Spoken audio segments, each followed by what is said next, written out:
Hi, I'm Noah, and I'm roasting one person who passed away in every year of the 20th century. Today I'll be roasting Spanish dictator, 1930 loss, and a man who looks like he retired from his original career standing on top of wedding cakes, Miguel Primo de Rivera. Primo de Rivera eventually became a general, but his early days at a military academy weren't very auspicious. He had to repeat his first year and resorted to paying other students to do his work for him. Of course, Primo de Rivera eventually grew out of that. Not the part where he failed to learn important information, but the part where he cared if he got stuff wrong. Primo de Rivera used to regularly pretend that political prisoners were escaping so that they could be shot while they ran away.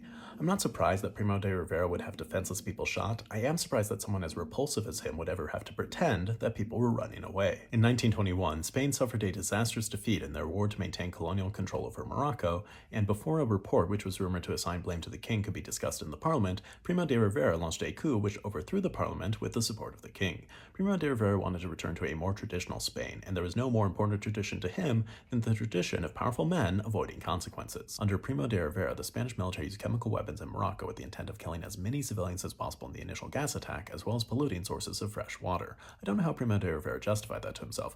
Yes, I'm killing countless innocent people, but those Moroccans should have thought of that before they even set foot in Morocco. Primo de Rivera held a nationwide vote to offer legitimacy to his regime, where voters could vote that they either approved or disapproved of him, which he won overwhelmingly, but one contemporary source said that people who had voted for him could be heard saying that they had voted 8 or 9 times.